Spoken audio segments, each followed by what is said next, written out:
Welcome, ladies and gentlemen, to another episode of Ultima Final Fantasy, the ultimate Final Fantasy 14. Thank you very much. Final Fantasy 14 prison podcast. I am Joe. I am inmate Kaleb. And today, we finally have the Endwalker review to do. Exciting times. How long has it been since we recorded last? I believe our last review was like 2.5 months ago. 2.5 months ago. I wonder why. You know, I believe, now I'm not entirely sure because I didn't really check it, but I think that I was at like 16 days of gameplay time when we hopped back into 14, or when we hopped into Endwalker specifically. When we hop back in, Endor were dragged, kicking and screaming back into 14. And I am now at 20 days, 6 hours, and something minutes. Okay? Because I measured my time as like 5 hours something before the final fight. So I'm at 20 days, 6 hours something.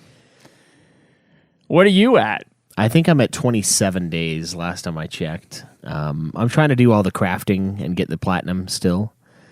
That's a lot. I'm nowhere near it. It's probably going to be another 10 days, I'm thinking, maybe.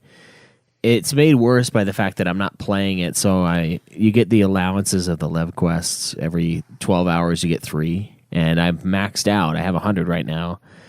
So basically every 12 hours I should be getting 3 more, but since I have only been playing the game to play the main campaign, I'm like basically rolling over a bunch of stuff. And that's one of the ones that's time sensitive. And I think I need 400 more of them around there, somewhere around 400. So I need the 100 I have now and then 300 more, which means that will take 150 days to generate the 300 because I get 2 a day. This is really exciting. Stuff to talk about. And that's only the beginning, because then I have to do 300 fates. Or no, 1,000 fates. 1,000 fates. Yeah. To destroy your life with. Yeah. And I'm like, I don't know, do I do just turn and burn fates? Or do I level up other classes? Like, the problem with leveling up other classes, though, would be I'd need to keep getting gear like to go along, and that's going to take time, and I don't know if I like that word anymore when it comes to this game because the time is so great to win back this fucking game. Yeah, wow, what an epic journey Endwalker turned out to be. Yeah, what a fantastic journey Endwalker TM turned out to be. Brought to you by Endwalker. No, it's not brought to you by Endwalker. But Endwalker was released December 7th of 2021. We're a whole 8 months away from that time. Nine, sorry. Yeah. This was the 4th expansion pack to FF14. If you don't count A Realm Reborn as an expansion pack, I guess. Over 2 years after Shadowbringers came out. Usually the expansions are like 1.5 years, but it was delayed a few months due to issues with COVID-19 as far as developing the game. And it was directed and produced by none other than Naoki Yoshida, commonly referred to as Yoshi P standing for producer. It was written by Naoki Yoshida. He's not credited as the writer, so I guess the scripts weren't necessarily written by him, but the writing credits are Natsuko Ishikawa and Banri Oda. Sorry for the names. And I guess they got together with Yoshi P and, spelled out in every alphabet known to man.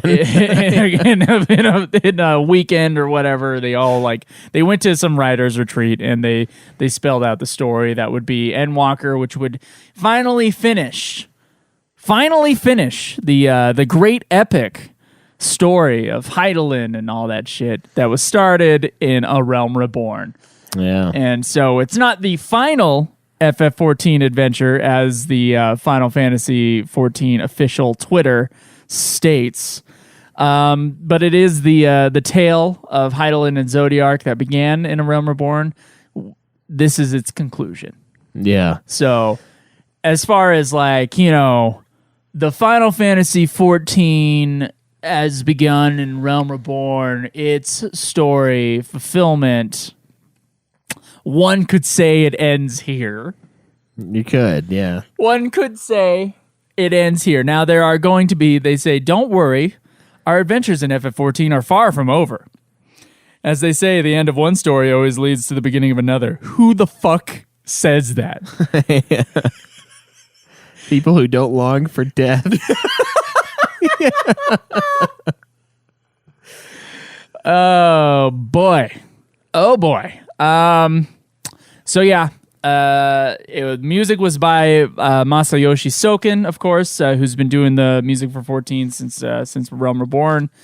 Nobuo Uematsu, who usually has some sort of contribution to the soundtrack, has no contributions in this one. Apparently, Nobuo had health issues and chose not to contribute to the soundtrack, prioritizing other projects over this one. And even crazier health news, which I had forgotten about, Masayoshi Soken apparently has cancer and was receiving cancer treatments during the composition of Final Fantasy XIV Endwalker, including like having his like composing stuff brought to his hospital room in order to do that.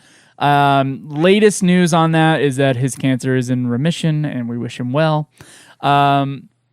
So yeah, Sia, the pop singer, sang a cover of Fly Me to the Moon as a tie-in promotion, and the actual like theme song, like the big theme song for this game, it's called Footfalls, and it was, the main vocals are sung by Sam Carter of Sum 41. I mean, Architects. Yeah. And background vocals by the same woman who does the background vocals in a bunch of 14, which I forgot to write her name down. Susan Calloway, is that what you're saying? No, it's not Susan Calloway. It just for other vocal stuff. Oh, okay. So that's kind of what I have on the making of this game. It's not a bunch. I know there was a bunch of like waiting around for it, a lot of Yoshi P videos talking about development and stuff like that. But yeah, it was just stuck because of COVID. Yep. And COVID kind of ruined everything. So yeah, and with that, let's get into the story.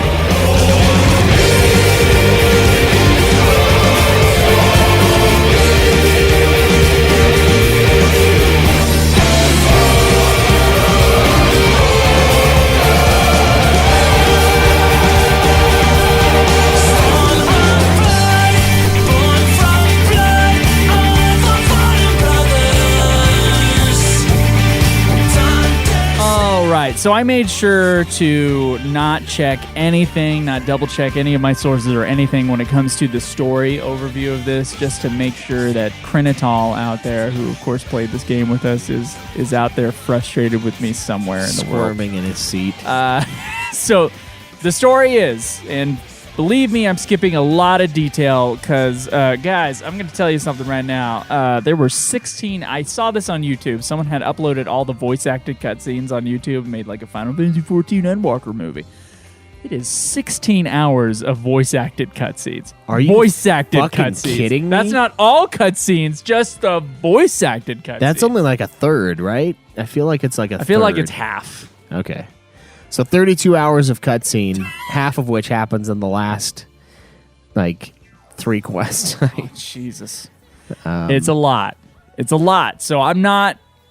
This is a general overview, and it's kind of long for a general overview. I'll interject with things. Okay, you can interject. Thank you very much. Thank you. Yeah. To learn more about the final days, as was warned in the previous patches, the Asians, which are the group of heroes, they split up to do research. That's how we start this epic quest line. Research. You basically you're going, you're sneaking into the restricted section of the library where you get caught by Filch. I mean the Charlayans, and you also find out that the Thavnarians had a secret dragon king named Vitra. And Vitra, by the way, it turns out to be the key to accessing the Tower of Zot, where you need to rescue an elephant. Take it. Yeah. So how's that for a story overview for the first little bit of the pretty game? good. So in the very beginning of this, we actually start out with really exploring Garlemald, right? So we see the Empire in its ruins, and there's some pretty good moments in the very beginning of the game where the twins kind of finally see the cost of their actions. There's like a cutscene in there where they're like just really trying to help these people that were just conquered. Like they've just lost everything. The Empire got their asses handed to them, and they're just kind of in complete fall and decline right now. And so you're trying to help them, and the twins are like convinced that they're doing the right thing, and these people are so upset at you that they're willing to risk their lives and die. And there's like a pretty sad cutscene, like right off the bat, where this little girl like runs off and like runs away from you when you're trying to help her, and then her sister tries to go find her, and then they both like get gored by some beast, and you just find their dead bodies out in the fucking tundra, and you're just like, holy shit, this is crazy. Yeah, so that's actually after the Grand Company of Eorzea march on Garlemald, finally. Yeah. Finally be able to see the Empire. And after securing their move to take on the Tower of Babel and defeat the Primal Anima. So that's like the next section of the game. That's after the research. You skipped the research. Oh, really? Oh, you skipped the library research. I surprisingly didn't write anything down until this point. Okay, all right. I was like, what do you do? Okay, that's the next part. But okay, yeah. So the library, you missed the library research where you're like turned into a frog and all that shit. Oh my God, how could I forget? Yeah, how could you? I can't believe it. I can believe it. It's pretty... That's when I actually took notes. I stopped taking notes after the Garlemald part, basically. Yeah. So we did opposite things. Nice. Yeah. Nice. Yeah, so... yeah, some research happens. We get some... these guys, the Empire is kind of like... It's kind of like Soviet-style shit going on. Like, they've got some radio propaganda that kind of, like, possesses the citizenry. It's easy to see the overlaps in that. Like, it's pretty clear when you're in the games. Like, oh, this defeated empire used to be all-powerful. Now it's, like, in squalor. And it's also very cold. Like, that's the other overlap. Yeah. It's like, oh, this feels Russian. Yeah, a little bit. Yeah. They've got like the big theme songs they got playing, the radio's going. Like they've got like announcements over the radio. Yeah, for sure. Yeah, these people are so broken they'd rather die than be helped by the enemy. So they're very, very stubborn. And then we finally get a straight up FF10 reference here, which is the Anima. Anima fight. is their primal. Which is very disappointing, I'm going to have to say. Having her, or it, I guess it's an it. Yeah. Careful. Anyway, I can get away with saying Careful. anything, right? So having that as a boss in a dungeon, I thought was kind of disappointing, considering this is like their primal. Yeah, you'd like think their it would god. be its own trial. Yeah, a trial fight. It was a pain in the ass fight. Like, don't get me wrong, it was whooping our ass for a minute there. Like, it was rough going. Man, there's been a couple dungeons in this expansion that did that, and frankly, every new expansion, something kicks our ass. Yeah, something makes Joe like rage quit. Yeah, and it was the last one this time. Yeah, but this one was hard too. Yeah, this one was hard. And I thought that was kind of disappointing that they made Anima a dungeon boss instead of a trial, but whatever. Yeah. It was still a cool dungeon. The first dungeon was also really cool, the Tower of Zot or whatever. Because the Tower of Babel is the one where you defeat the Anima. So Anima apparently defeating careful. This releases enough Aether for Fandaniel, the bad guy that came up from the last patch expansion, to free and betraying Zenus merge with Zodiark on the moon. And so you got to go to the moon to defeat him. And when you do, Fandaniel decides to restart the final days by suiciding with Zodiark. And Zodiark, I guess, is like has been the force of like world impending doom. So he's restarting it. Yeah, Daniel, this last fan. Finally happened. That's right. Kind of. Kind of disappointing, honestly, for him to die this early because I don't know. 14. Usually we have like one big baddie for the whole expansion, and I guess we kind of get one later. But this one kind of feels like an old school FF bad guy switch, like multiple times, because we go from Fandaniel being the bad guy, even though he was the bad guy at the end of the last one. We didn't really resolve that, so he was still kind of the bad guy. And then, like partway through, he just suicides, summons the big bad guy, who we then beat. We destroy God, and I wrote that down too. I was like, it's a little early in the day to be killing God, don't you think? Yeah. Because right after he suicides, it summons Zodiark, and then we fight Zodiark and put that threat down. And I was like, I feel like we're putting a lot of mega threats down in this thing. What else is there? Yeah, what the fuck else is there to do? But nihilism itself. Yeah, despair. We have to fight despair and nihilism itself, apparently. So when we go to the moon, though, there's a village of bunnies on the moon. They're all kind of annoying. It's like the 7 dwarves. Yeah, you find out the moon is a secret bastion for mankind. Yeah. For the final days to find an inhabitable planet, and it's run by hamsters. Yeah, but instead of like Peter Dinklage being pissed off about these dwarves, we're just pissed off about them because they're annoying. Yeah, and it's basically Titan AE, the movie that no one saw as a kid, except for me. Where there's like they're building a new planet that's going to be like the restart of all life, kind of a thing. Dude, I feel like the Titan AE like Venn diagram probably overlaps pretty well with the Final Fantasy Venn diagram. Yeah, you think so? Yeah, I think so.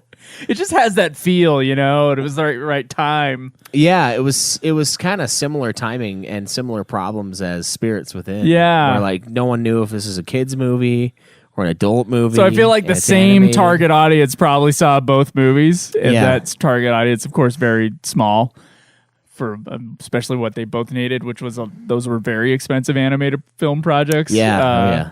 So interesting. Yeah. So on the moon when you're, oh man. So what did you think about going to the moon? I guess we should probably dig into those. I was a little disappointed that we didn't get shot to the moon in like a giant revolver gun thing. Yes. Yeah, that was pretty cool in FF8. Yeah, there's a lot of FF8 overlap here, and not really like anything substantial. Like they end up calling like the ship at the end Ragnarok, and that's it. Yeah, that seems kind of like an ill-advised name, considering that Ragnarok is like the end of days in Norse mythology. And so, like... Yeah, but it was the FF8 ship. Yeah.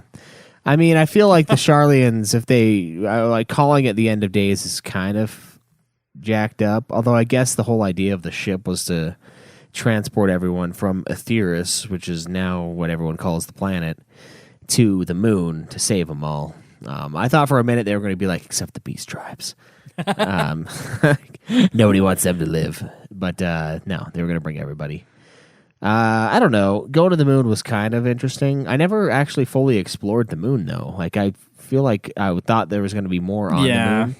Because I got the flying, I got the ether currents and everything unlocked in all the new areas except for the moon.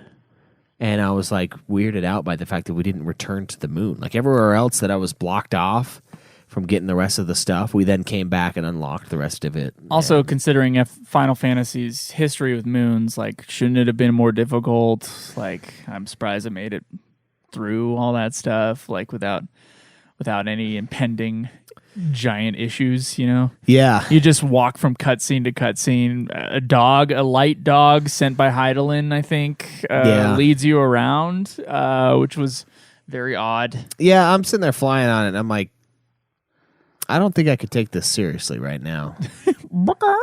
Yeah, I've got this I made a chicken noise, like that was a dog. Yeah, Joe has had dogs in the past. Yeah. Meow, like a golden retriever. Yeah, it's like a super shaggy dog that you fly around on. Like I was like doing it, and I was thinking from the outside, like someone looking in, being like, "What the fuck are you doing right now?" Like, oh, I'm just watching my guy on a dog. What's the the matter dog? with that? Like, I don't know. I don't know what the dog is. I don't know why they have a dog. I think it's Heidelin's. Someone's going to correct me on this. It's going to be Krinatal. I think it's Heidelin's, like, one of her creations. Yeah, it's like one of her. It's one of her like robots. Basically, It's like a robot creature that exists as you. I can't remember what they call them, or it's a familiar. That's what they call them. And we have another one later, like the dragon that's actually in charge of the Razatan place. He has one. It's basically just like it's like a puppet that you control, but this one happens to be a shaggy dog.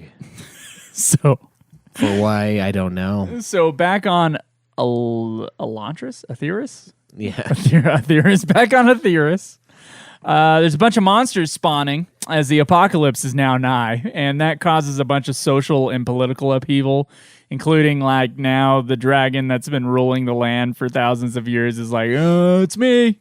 It's me all along. I'm your ruler now. And you're then sent to consult in order to, like, what are we going to do? You're sent to consult the lingering essence of Elidibus, who remembers apparently seeing you a long time ago in a place called Elpis, and uses the last of their energy to send you back in time to Elpis. Yeah. To learn what you can. To then remember you later. Yeah. I was like, they're doing the time thing. Yeah. And they did the sure disappointing are. time thing where I was like, what's going to happen when we come back to the future, the present? Absolutely nothing. Nothing will be changed because you were always the caretaker here. It's the singular. It's like the destiny time thing. Like, yeah. Time is destiny. So the people being transformed into monsters, apparently there's like some kind of new power. Fiends. The new fiends. Yeah, there's some kind of new like energy source that they are kind of discovering, and I think that's the cause of it. It's called Dynamis, and basically, when people have like epic tier despair, they're turning into these beasts, and so like when they've completely lost their will to live, they turn into these monsters, and it's So they become a Seath. kinda Yeah. That's kind of what happens in here. And the whole town of Razat-Han, which is like a really colorful kind of like Middle Eastern style village, where hilariously enough the elephants all have Indian accents, but it is kind of like India. It's kind of like an India kind of. I'm not going to area. pinpoint it. I don't know. Yeah. It's vaguely deserty and elsewhere. Okay. But yeah, that whole town just starts getting fucking jacked up. Everybody starts turning. The sky's on fire, and you get. Yeah, everyone starts getting fucked. There's like a scene with a baby. Yeah, Like a mother that like dives into a pool with a baby, and the mother dies, and the baby doesn't. yeah. The baby sinks like a rock. Here's the thing. Look, if you're falling off of something tall and you're holding somebody, yeah, your body will pad them, but you're still falling and hitting something pretty hard. So like, it's not like it's gonna save you. You don't just absorb all the impact and then they are fine. You do absorb. Well, you most don't of know it. if the baby had brain damage later. That's true. The baby just lives. The baby just survived. Yeah. Which, I mean, like I said, the mom died and was floating at the top, and then the baby sank like a rock. It was like Maybe it had like a pendant, you know, like I a don't really know. heavy one. Yeah, some real heavy jewelry. So no jewelry for the children. In I this thought that world. scene was actually like pretty dramatic and really fast paced, I was like, wow, I can't believe she's dead. which is the only reason I was like, oh, it's fast paced. Look, they're moving the camera. It's got music. People are running. Yeah, it was kind of exciting. Yeah, no one's saying like, "Oh, meet you anon. What are you doing tonight? You want to hang out with my friends and we can drink?" And Yeah, anyway. I wrote on the top, take a shot for every table talking scene in this expansion. Exactly. Fuck. There's a lot of, hey, let's go pig out and talk for an hour. And reminisce. Yeah. Old times. reminiscent. Yeah. So when you're back in time at this land, I guess this place, turns out that's where all the Asians are doing experiments with life, like a little god sandbox. What I wrote down. Yeah, Ian Malcolm's worst nightmare is this place here. So Fandaniel is there, once known as Hermes. Everybody has previous names, previously known as except for Emmett Selk. The artist previously known as, Emmett Selk kind of, He's like, I'll keep my name. Yeah. Like Heidelin has a different name. I think it's Vana. Vana, yeah. So Fandaniel as Hermes, and he's just like a normal god, you know, just like making weird shit. It's a little nerdy, including like his like friend named Medion, who's like this like little anime girl with fucking chicken wings sprouting out of her fucking hair. Yeah, probably one of the worst designs I've ever seen in Final Fantasy. I asked on the Discord if it has beaten Seymour's hair as the worst hair in Final Fantasy. And most people didn't agree. They said Seymour's hair was worse. I mean, at least these are wings, I suppose.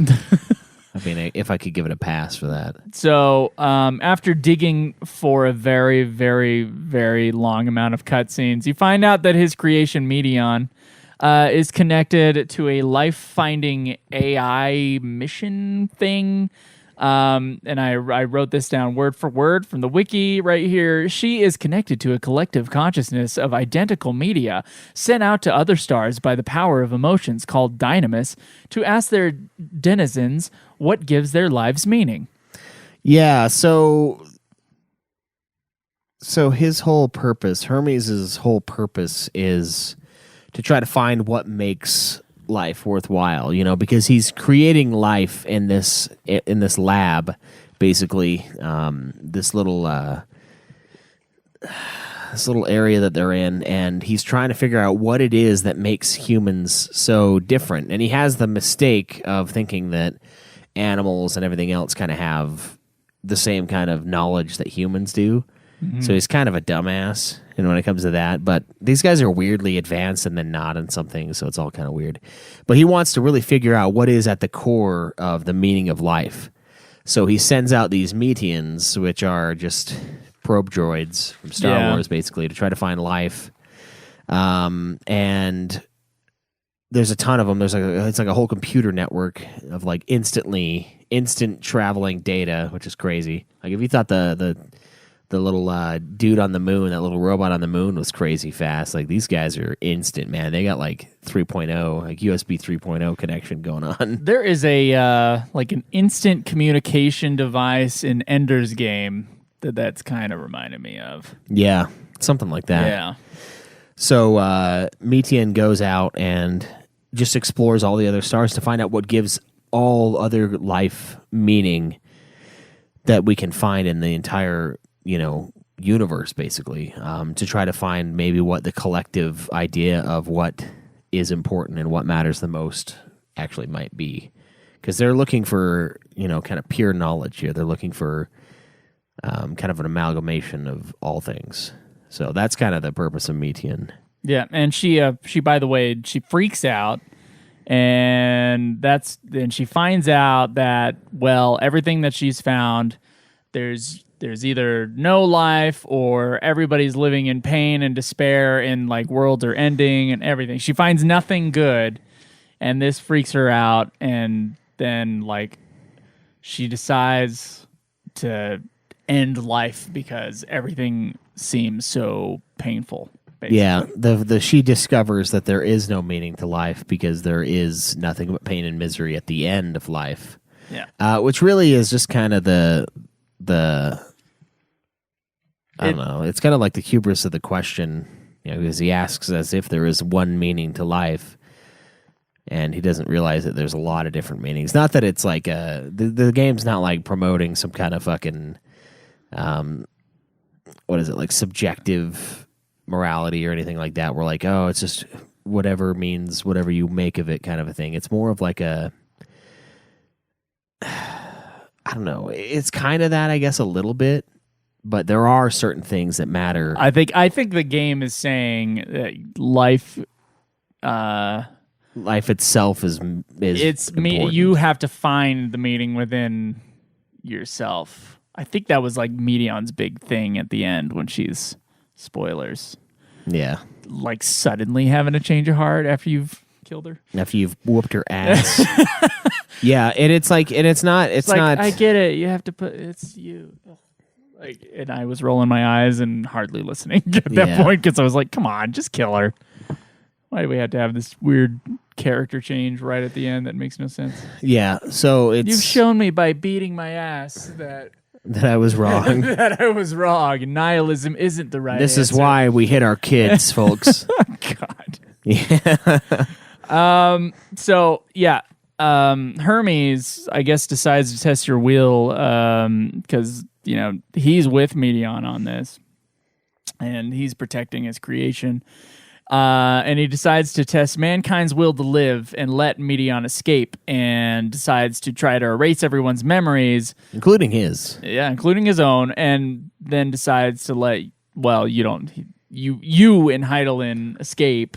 Yeah. Or Vana, you both escape, and basically that's why Heidelin's been helping you the whole time, man. It's all led to this. Yeah, I wrote that I got skyfalled off the platform as I got like kicked in the chest, just fucking fall off into the water. But yeah, we both escape, so we don't get our memory wiped. And then, of course, once Metian comes back and tells Hermes again, once he figures out what's happening, he'll be evil again and like kind of make all of this happen. And Metian didn't want to reveal it to him because she knew it was going to like break him, because he was like all pumped, like, oh man, we're going to find some cool shit out there, and then everything's just dead or dying. And it kind of really brings back the fact that like what they have here is special. There's something unique about it that isn't really anywhere else. You know what I mean? There might be echoes of it elsewhere, but there's nothing quite like it. So it's kind of cool. So you're takes forever, but you're it's brought cool. back to the present, and with the knowledge in mind, you go to the ethereal sea to reach Heidelin, which is like the memories of a bunch of heroes and stuff. Yeah. They did try to summon Zodiac back in the day, though, but Vana kind of shut it down. So they're trying to summon Zodiac to save him, because that's when we see Amarot get wrecked. The city on Sin's back. Pretty much in Final Fantasy XIV. But yeah, then we go back to present. And then again, the present day is the same, because he saw you go back in the past, but then he sent you back there. So like, how does this work? You have problems with time plots? Well, I have problems with time plots, yeah, generally speaking. But also, guy that Elidibus remembered you from the past, and then he sends you back to the past that he remembers you from. But how could he remember you if he had yet to send you back? I don't get it.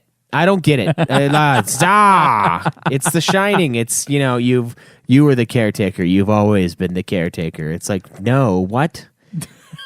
But yeah, so I don't give a shit. I guess it depends on. It's way cooler in that movie. Hold on. It depends on if you are looking at it from like a scientific, I guess, ish, because this is all bullshit. No one knows. This is all speculation. There's nothing solid here.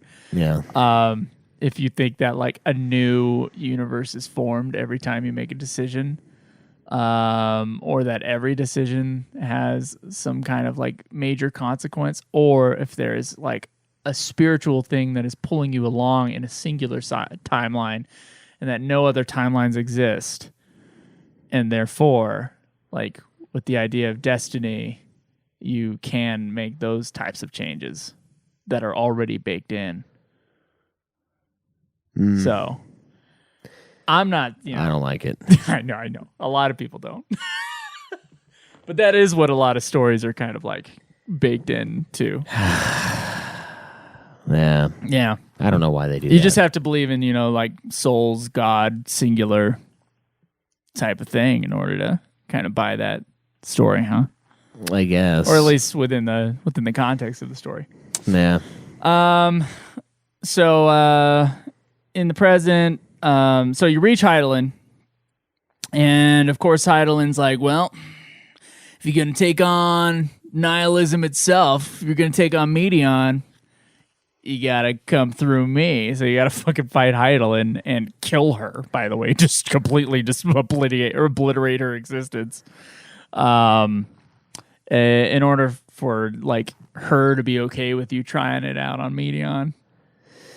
Yeah, that was pretty crazy. There was a scene slightly before this where you're kind of like, your party's kind of like making amends with all of the Garlemald people, and Xenos like takes over your body after one of the dungeons, I think, and he like becomes you, and your buddies kind of figure it out. But there's like a crazy ass mission in there where you take over, or your existence is placed inside of like a regular soldier, and you have to like fight your way out of the town. Do you remember that? That was like madness. And you had to like find parts to repair this fucking like Magitech armor thing and blast your way out of the city. And then at the end, you get your ass kicked and you're like crawling back to the town. Yeah. It's crazy. Big, huge single person fight. Yeah, pain in the ass. Yeah. It was pretty cool, though. I do remember that. It reminded me of Metal Gear Solid, honestly. I tried to, in my write-up, like skip all like the political ins and outs. But yeah, that is a big part. So that was right before this part. But yeah, then we fight and kick the shit out of Vana or Heidelin or whoever the fuck, whatever you want to call her. Artist previously call me known what as you will. Vana. Yeah, artist previously known as Vana. And she's just gone. Lots of sentiment happens, sentimentality. Right after this, Tataru opens a clothing store, and then the cutscenes are so boring that the characters are falling asleep in them. I wrote that after this. That's the one you can't skip. Oh, yeah. Oh, there's two cutscenes where you're just waiting around for like people, characters. Yeah, and you literally can't skip them. Yeah. Like the cutscene starts, and I press like a button, and it's like, you can't skip this. You can't do it. I'm like, what? I can't skip. I don't skip it, but I can't. Yeah, you gotta wait. Jesus, why? Like, it's literally a first-person view of your character waiting in like a fucking alley, and you're just like waiting, and like characters come up to you, and there is one where one just starts talking to you, and your guy is literally like, it's fading in and out with a black screen because your character is so bored. Yeah. So wow. It's like a parody of FF14 in FF14. That's basically what happens in those. Yeah. Oh yeah. And that's basically all this kind of part where you're going to take all mankind with you onto the Ragnarok and go find a habitable place. And you end up getting to, like, after this big to do stuff, you're out there, and you go to Ultima Thule, which is like at the end of the universe. And when you get there, you find out that I guess you would have all died because I guess Medion killed y'all.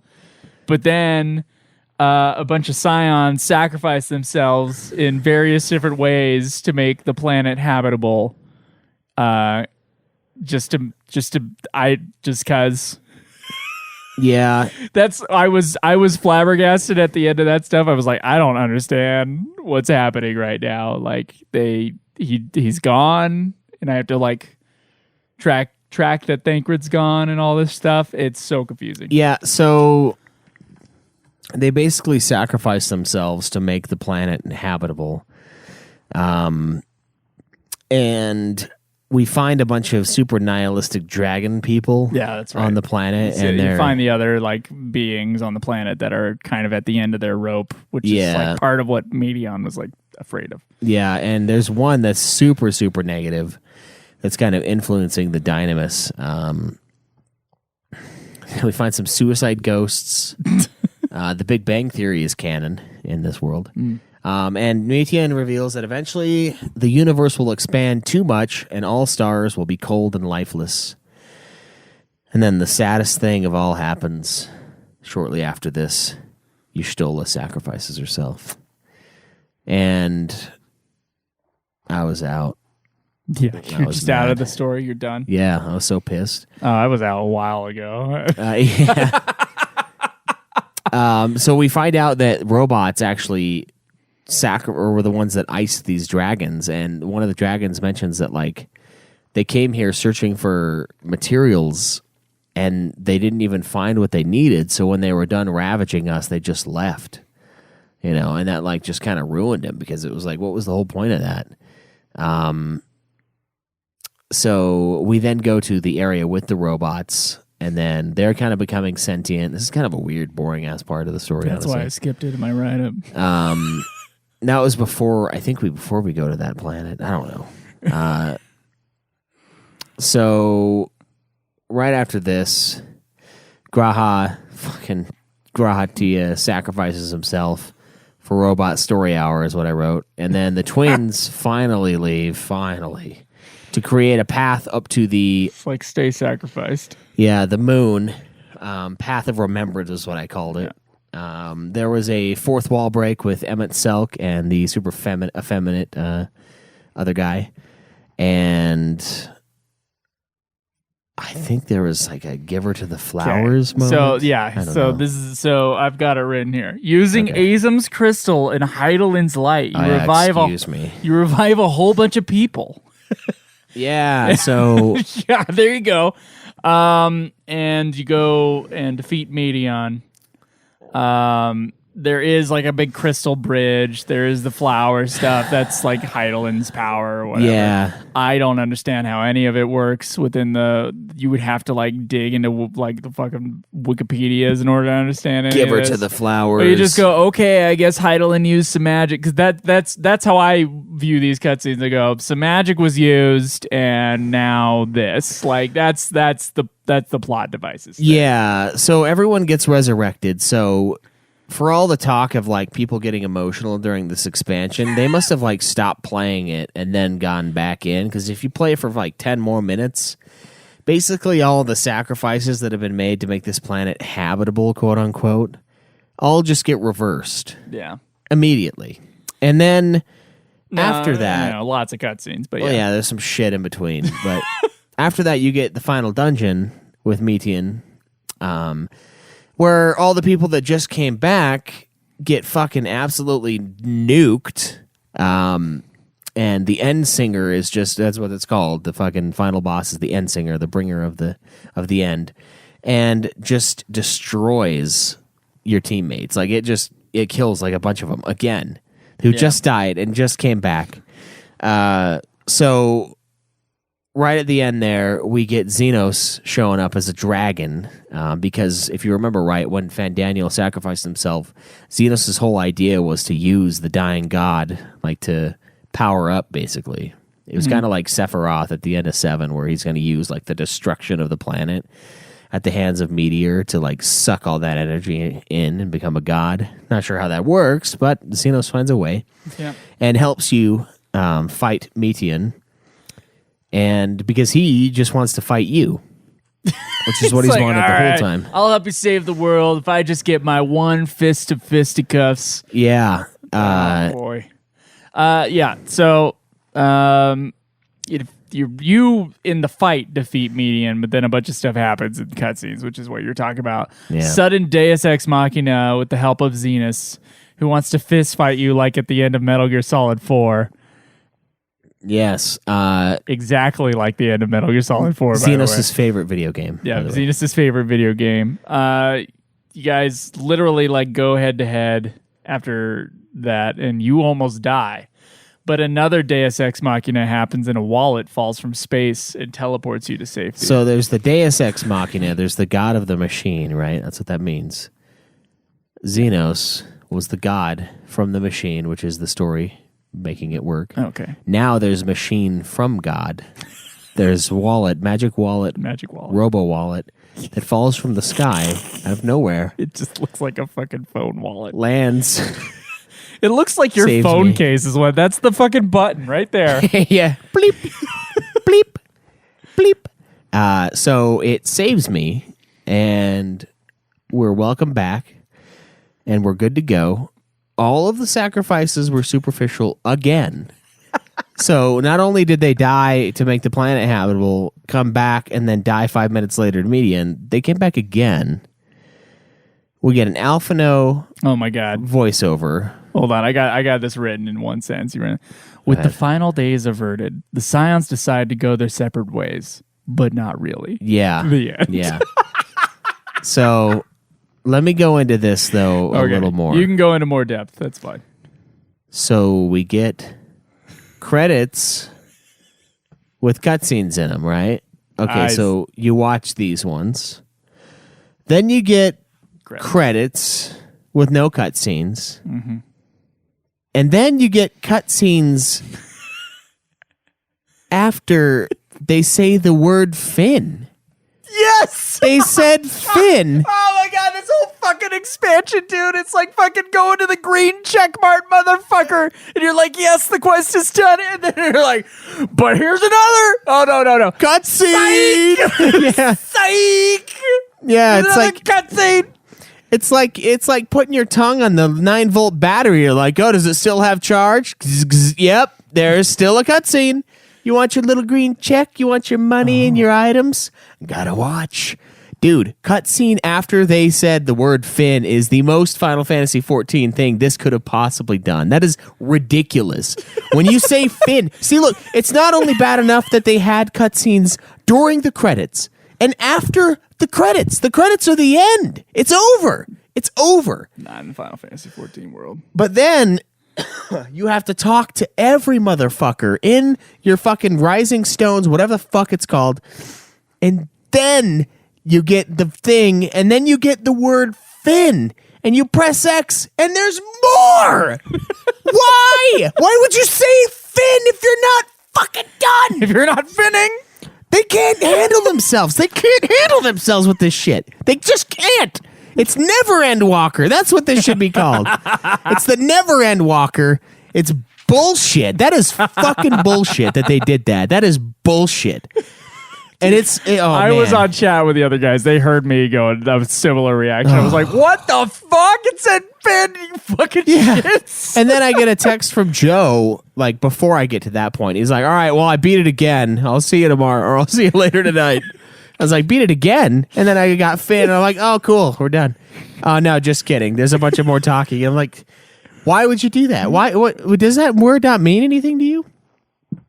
I don't know. It's like, it is the most Endwalker thing they could have possibly done is just say it's over and then psych. It's the end of every quest in this game, in this expansion especially. You get to the end, you get the little green check mark over the character, and then they give you a cutscene. It's like, why do you even have the green check mark? What's the point? What's the point of telling me I'm done and then roping me into a fucking cutscene? It's evil. It's evil.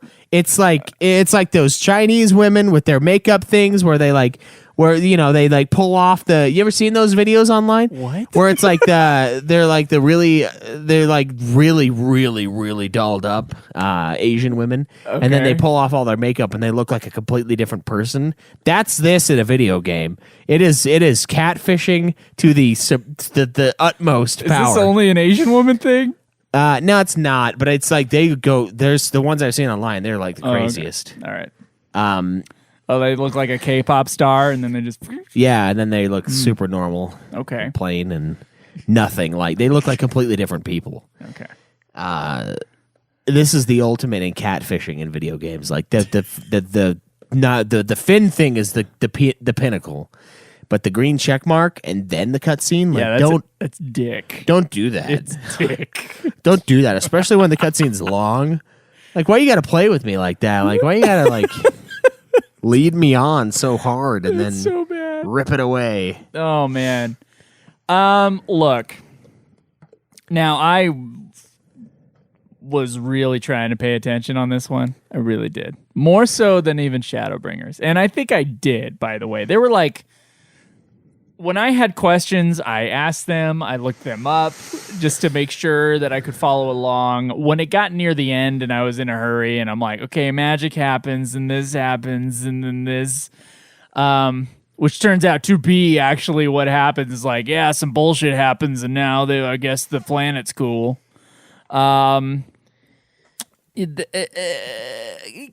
Considering all that, I was relatively more roped into this one than I have been in the previous ones, although my eyes rolled into the back of my head when we immediately set off to Charlian, and we're like, okay, let's do some research at the library for 6 quests.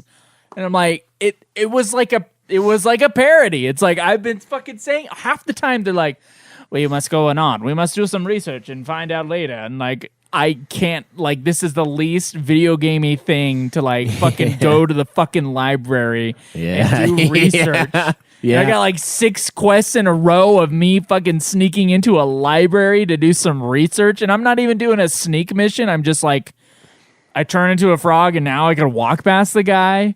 Like, there's nothing gamey in here. It's fucking all just like just dull cutscene stuff in a row. Yeah. Like, what? Yeah. We're gonna start with research. That's how you're gonna like set the big bang off with this fucking game. Just like, oh here's yeah, the finale. Two different quest lines. One of them is do research here. The other one's do research there. You're gonna find out some stuff.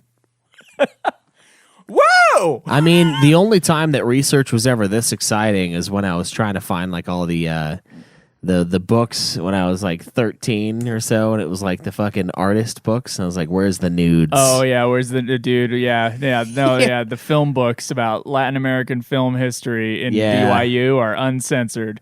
Yeah. There's like a whole like big serial, a whole shelf of like films of Mexico from 1961 to 1963, and then the next one would be like the next year or whatever. And man, a lot of nudity in those books. That was nice. That was a good time. That's Brigham Young University. That's the Lord's University, right there. Yeah. He doesn't know he has materials for a young man. Seriously, and like that's the last time. I mean, that's exciting research. This research, not exciting. That's good research. Yeah, like this is rated teen. Yeah, lame. Rated T for lame. Look, story wise, I do think this one is more interesting, and I do think it's a little bit better than all the other ones. And I've said this for a long time. I do think 14 gets better with time, but the storytelling gets worse. So the overall story, I think, of this expansion is pretty cool. It's the idea that, like, I mean, it's world-ending nihilism versus like living for something, even if you realize it's all gonna be over someday. Yeah, I mean that honestly gives you almost more meaning because you know that you only have so much time left. So it's the battle between giving up and pushing on, which is really cool, and I really liked that. But the way they tell it, as always, the way they tell it is not good. They take way too long. It's not interesting enough to go for as long as it does. It's overdrawn. It's over wordy. It's over cutscene heavy. And that's kind of the problem with 14, honestly. That's a big problem with this game. And yeah, you know what? I get that it's an MMO, but, you know, I don't care. Because honestly, it's not in my opinion, it's a massively single-player online role-playing game because you only get to play with your buddies occasionally. And yes, I know, we haven't done every little thing in the game. We've done most of it. We've started to really plow through all the extra shit, and like, it's still not enough. Which is why we took so long. One of the reasons why we took so long with this review. That and this is like a billion-hour expansion. Yeah.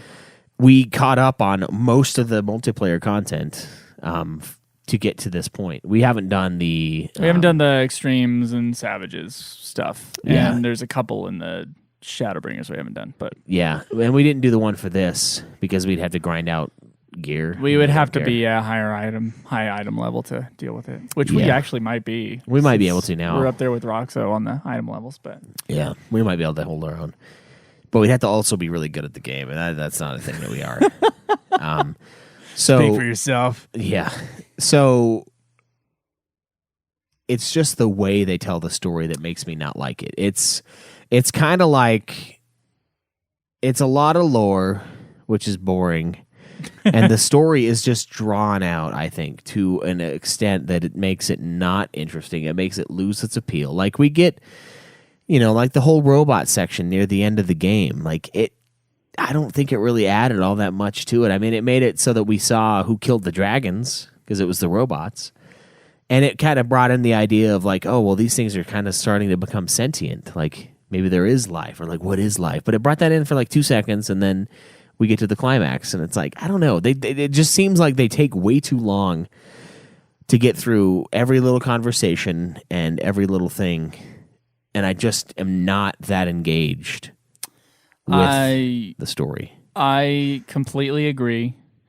It does seem nice. I'm wondering if like Yoshi P and the team at 14 are recognizing that maybe this is becoming a little long-winded, in the fact that when you start this game, you have to start with the Realm Reborn content and work your way through days of just main quest grinding to get to where everybody else is in the game.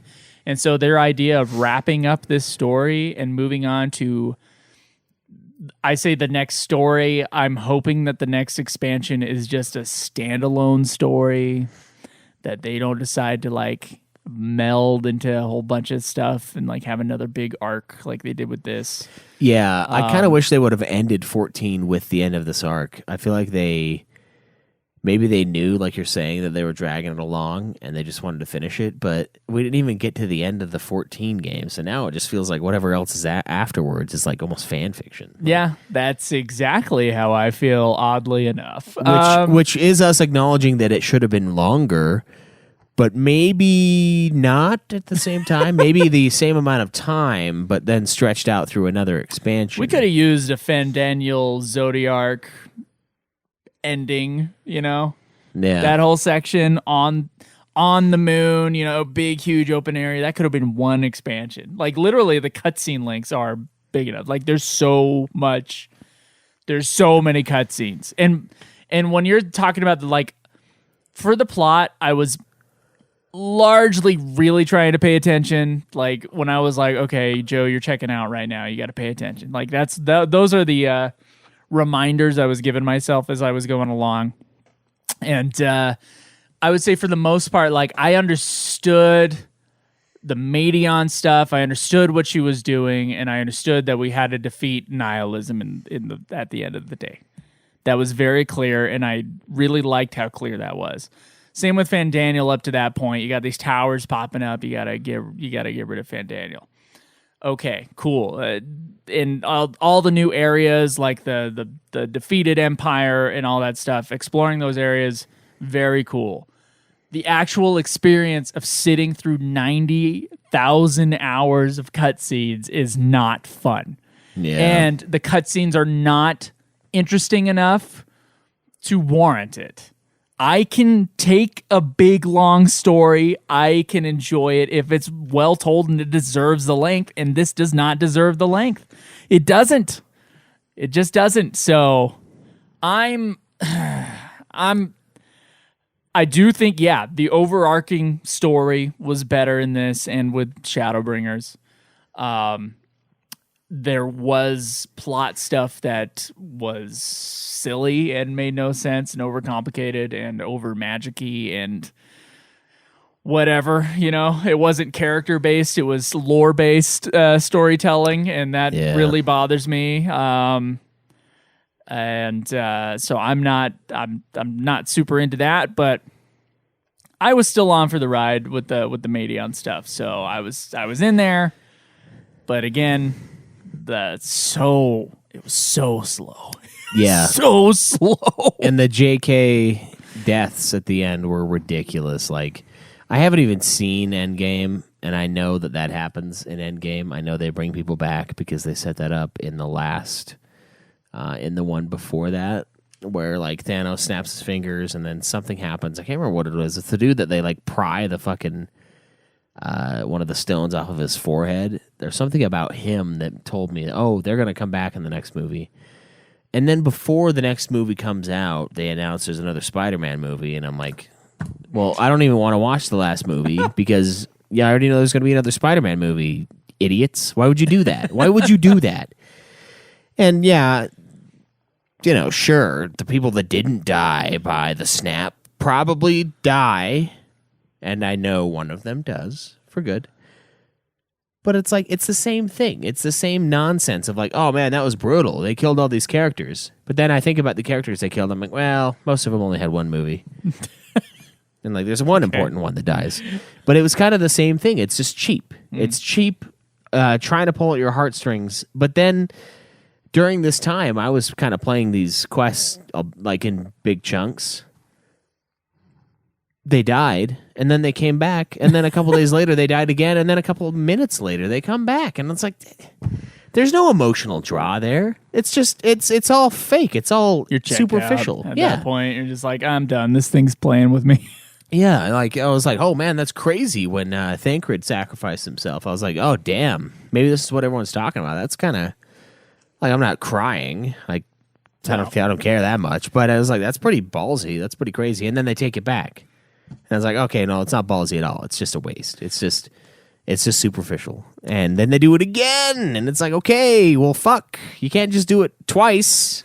And then they're still alive. Like, it's one thing if you do it a second time and then, like, okay, now for real, they're dead.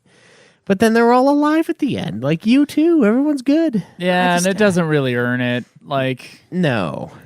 I don't know. I'm not super fond of 14 right now. It's been taking up a ridiculous amount of time, and most of it is cutscenes. Like, what? What? This game is cutscene? Like, all cutscene. It's like, yeah, Final Fantasies have a bunch of cutscenes. Like, FF10 is like 1/4 cutscenes, right? It's a 40-hour game, and there's 10 hours of cutscenes. Yeah. Yes. Now, that's all the cutscenes, not just the voice-acted cutscenes, right? Like, because all cutscenes in FF10 are voice-acted. But, so that's like that's a big ratio. This is like 1/2. We have like 2 days worth of cutscenes in this game. Why? Yeah. And it's the MMO. This is the one I'm supposed to be like enjoying and playing with my friends. Yeah. So, again, the MMO 11 was way more of an MMO than this. You at least had to have a party to survive the world, like, and go out and adventure together. Yeah, this one, it required you're just by multiplayer. yourself. And I feel like 20 days of gameplay time is plenty of time to have an opinion about FF14. I am, as the expansions have gone on and they've gotten more and more long-winded, I am not interested in the narrative of this game at all, and I'm glad they have ended it with this one. Yeah. There's that. Yeah, I do think it's a good overall story, but I think it took way too long. They took way too long to tell it. Well, I think like the plot are the events. So I would say the plot is good. The story, the telling of the story is part of the story. Yeah, which is so not that's good. like the storyteller sitting you down with everybody and spinning the yarn, and it's like, yeah, a lot of it is the plot, but a lot of it is the way in which it's told. Right. So yeah, it's instead of someone spinning the yarn, it's a cat like taking the yarn and running away with it. You think so? And never coming back. Yeah. You never get to the end of that yarn because the cat just left. Like, okay. All right. It's just endless. Yeah. Never End Walker is what they should have called it. The Never End Walker. Never End Walker. So yeah, I'm with you on it. It's like the story points were fine. I don't think they were stronger than Shadowbringers. I do think there are some like standout sections of the game that are like pretty like cool. Madion going crazy is a pretty cool section. Yeah. And again, these are of course 20-minute cutscenes that are the standouts in hours and hours and hours and hours of cutscenes. Because they're dramatic and things are happening and the game is making an effort, like the people making the game are making an effort to make it interesting. You defeating Heidelin, I guess, is interesting. The final stuff with Xenos at the end, which I thought was silly, but it was dramatic and cool. Yeah, it was pretty cool. Even though it was a ripoff of Metal Gear Solid 4's ending, like a straight ripoff. It has like the sun setting in the background, and like you guys are like just at your wits' end, and you're just punching each other. Yeah. So I honestly I know the real way to deal with Median. It's you just get her in a Walmart parking lot, and you just, instead of throwing breadcrumbs, you throw Alka-Seltzer out there, and she is done for. She is KO'd, man. Little stomach will just explode. Jeez Louise. Yeah. Get rid of her little pigeon head. Yeah. Yeah, watch it explode. Yeah, I mean, the Xenos Mono Yamano was pretty cool. I mean, I feel like, again, though, it's like, Xenos was the bad guy. a couple times ago, like 9 times. Yeah, and it's like, I mean, the way they did it, I think worked. It's like, finally, he's done. Yeah, And then he'll come back. Watch. He'll just come back probably in some like future expansion. But like, I feel like that's the thing that was also one of the things that was annoying about this one is Van Daniel starts out as the bad guy with Xenos there. Then it becomes Metian. Then we kill off Metian, and it's then not Xenos and it's again. not plotted, like it's not placed, so it feels cheap Yeah, because you're invested in like one struggle and then like just switcheroo. Yeah, for no reason. I don't like that as much, but I don't know. I think the story overall does get better. It's just the storytelling is no good. It's just too long. I mean, navel gazing all day. Yeah, and the sentiment that they have is all cheapened by the fact that there are no stakes. Because there's no consequences. When you have no consequences, then you're not going to feel any stakes. Yeah, later on. All the people that all the people that were like emotional over this, I honestly don't know how. Because by the way, we both have really similar opinions to this, you and I. So it's odd to me that it's so like universally beloved. The story of this game. We have second opinions later. I know reading chats in the Discord, I think people like listeners of ours who are fans of this expansion, they kind of are recognizing like they're not going to like it as much, you and I. But that they like it and that they were attached to the characters and they were interested in the story and like, more power to you. I'm glad that you found this entertaining because it was many, many hours, and that would really suck if you were playing this many hours of cutscenes and you didn't enjoy it. Yeah. I mean, I'm seeing stuff like best Final Fantasy in years. It's like, I mean, maybe if it's only Final Fantasy in years, I guess. But like, and then what else is it up against? 7 Remake? That's definitely way better than this. It's better than Type 0, I guess. I don't think it's better than Final Fantasy 15, and I have serious problems with Final Fantasy 15. I don't think Endwalker is better than that. So I honestly don't know what the hell everyone's talking about. Yeah. I mean, I don't know. It just feels like there's no stakes. Everyone can talk. Everyone bitches about plot armor and Game of Thrones and all these other things that I really love, but never mention anything in 14. And they just get resurrected twice in this thing, which is it's just too much. Yep. It's the cutscenes after Finn too much. Like it's just ridiculous. So yeah, it plays little games like that. It's But it is a big epic story with dumb, cute creatures and moons and spaceships and all that. So the visual aspects are there. The areas are really cool. Yeah, I thought the underground research lab in Charlian was pretty sick. Where they have like an ecosystem down there where they're like keeping things alive. They're kind of like gathering for the Ark, I thought I thought Ultima Cool was a pretty cool, dark designed kind of area. You do have at one of the end of the dungeons, you have like this like bright flower fields area, and you're like, oh, my eyes. Yeah. It reminded me of God of War, the PSP God of War, Chains of Olympus. Yeah. Looked exactly the same in my mind's eye. But we'll have to get that more in gameplay. Yeah, let's do it.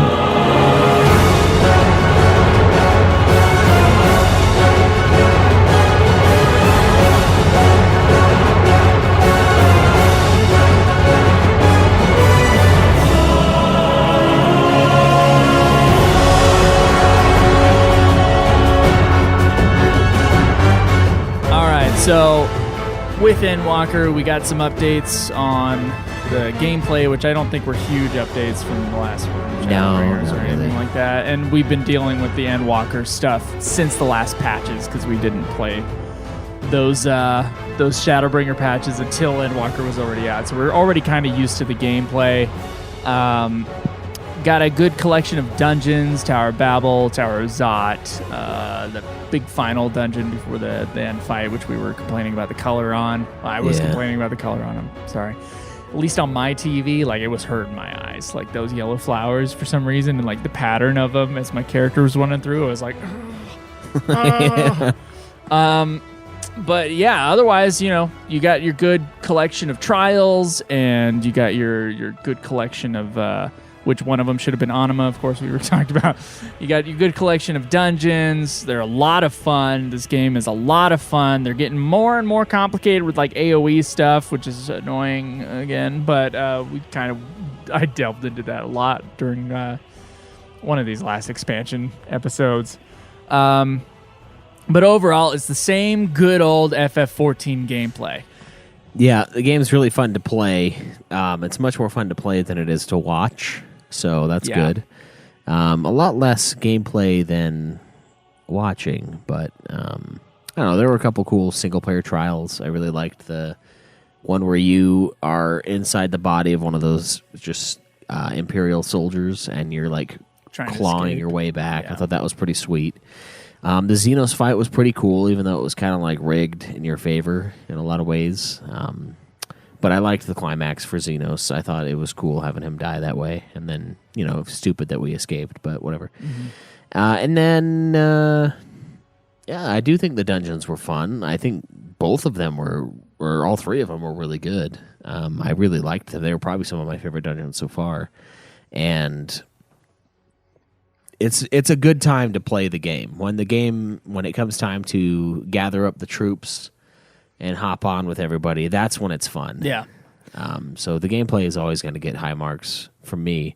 Yeah, and that's kind of, in my opinion, what makes it. It's not the story. I think you guys are nuts. it's the story in FF14 that's like the great part. Yeah. It's the gameplay. The gameplay has gotten steadily, like incrementally as it should, while it's doing these patches, incrementally better as the game has grown, right? Like they've really streamlined the gameplay into something that's, once you get into it, it's a lot of fun. It's a lot of fun. I agree. It's good. They added new areas, new ether currents to collect. I mean, all of that's kind of the same. Mm-hmm. I think they added some new like fishing and stuff, so they expanded on some of the old levels for like jobs and things like that, and classes, side classes. So that's kind of cool. They're keeping some of that stuff alive. Plenty of endgame content to grind through if you so desire. We do not desire, so we do not. And of course, there is a alliance raid in this one as well that we didn't dive into, but we will when we come back. No, but yeah, we did make a big effort to try to catch up on a lot of extra game stuff. So I don't know. We'll see. We'll see what happens. I feel like we need to have like the big discussion about like how far into 14 are we going to go, you and I? Yeah, if they're going to take another 10 years. Yeah, if the next expansion, if like every expansion is this long, like what are we doing here? Yeah. And especially the fact that this is kind of like the end of this thing, What else in gameplay should we cover here, Schweiss? I don't know. I don't know if I really have anything else for gameplay. It's the same game. It's the same game. It's the same game. We played it a lot with Dr. Roxo and Crinitol, and we had a few other people help us out. Brulo. Yeah. What was the name of the person who came in one time? The Blizz. Miss Blizz or something. Yeah. Quantum Blizz. Yeah, thank you all for helping us with this. Yeah, if we forgot someone, sorry.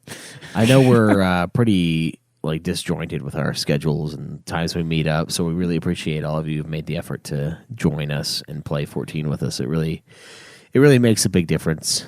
Yeah, Schweiss's sleep schedule is all sorts of messed up. Yeah, all sorts of hectic. Yeah. Speaking of, because of that, I drank way too much caffeine these days, and it is kind of a problem. Like, I swear I'm like dying from either heart or liver or something is killing me. So I've tried to make a really big effort to curb my caffeinated drink usage, and something that I've been trying recently to do that has been something called Magic Mind, which is it tastes kind of like spicy spinach. Yeah, is what you said. Spicy spinach is what I would call it. So they are our sponsor for today's episode, and we have been trying this out for like a week and a half. And basically, you could use it as like a caffeine or a coffee replacement, and that's what we both tried to do. And I definitely felt the effects of it. I thought it was like pretty good stuff. I know it has like I think they gave us like the list of ingredients and kind of like what they're all supposed to do. There's like this ingredient called lion's mane, which I believe is like a type of mushroom. Yes. Am I wrong? Yeah. And that's supposed to like help with mental clarity. And you actually like I had at least during the last like week and a half that we were trying out this like magic mind stuff. I legitimately was like, there was like one day I was like studying my Spanish. And I just decided to just keep going. I was like, I'm really feeling the flow today. I'm really feeling it. So I did like 4 hours of Spanish. Yeah, that's kind of a lot. Like reading. I know you're like into the Spanish thing, but I feel like you don't usually make that much time for it. No, I usually do an hour and 15 minutes. That's kind of where I'm at. And usually about 30 minutes of it is reading. But I don't know. I was like getting my new tires. And I had my iPad, and I had other stuff that could have like entertained me, but I was like, you know what? I'm really feeling this. I'm just gonna read. I'm gonna keep reading. I read for like an extra like 2 hours, basically. Nice. So that was a big deal. So anyway, yeah. The L-theanine stuff. When I was reading the ingredients, I think that's what's helped me the most. Is it's kind of like this stuff has like a bunch of different mushrooms and it has a little bit of caffeine in it, but this ingredient in particular kind of releases the caffeine slowly over time and avoids like the jitters and like the caffeine crash that I'm experiencing now because I drank a bunch of Diet Coke because I did not get enough sleep today. But one of the times that I really noticed the difference when I was taking this stuff is when I was still doing my fasting, and like this is the only thing I would have during the day. That's really helped. And then the other thing that's helped, speaking of the last ingredient that I talked about, I haven't really been needing to drink caffeine. Like I don't feel the need unless I only get a few hours of sleep, which is what I'm on right now. Yeah, like 2. Yeah. Then I feel like it's I need more. Give me all the help I can get. But on most days when I get, 6 hours plus, when I've been taking this stuff, and I've taken it for, I think, I don't know, like 8 days straight now or something like that. I'm usually good to go for most of the night, and like it's by the time I feel like I need like a nice Diet Coke or some shit, it's usually so late that I know that if I do it, I'm gonna fall asleep, or I'm not gonna fall asleep later because I drink caffeine too close to bed, kind of a thing. So I've noticed that it does help. So anyway, if you guys are interested in trying out Magic Mind for yourself, what's the website, Schweiss? It's www.magicmind.co/ff, and then our code is FF20, and you can get 20% off a one-time purchase or 40% off a subscription for it. So yeah, give it a go. Give it a try. If you're wanting to quit caffeine like we are, give that a go. We'll have a link in the description of this episode, and thank you guys for sponsoring the podcast. Yeah, really appreciate it. So as far as like gameplay is concerned, it's great, streamlined game. Really love 14 when it's a game. Yeah. Fantastic. Mm-hmm. Love the people that helped us, of course. Back to all that. But like, is it worth like the gameplay to cutscene ratio? I don't know.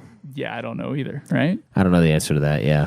It doesn't feel like it right now, but we just got done, so. No, it doesn't. Now, so one of the sections that we kind of do next usually is like design or music. So like how does the game look, the art of it. We actually did one thing in this one, which was we moved over to the PS5 version of the game. Yeah. Did you notice anything different about the PS5 version? I did not notice. I've been told by reliable sources that it is a little better looking, but I didn't notice. The same to me. I didn't notice a single thing either.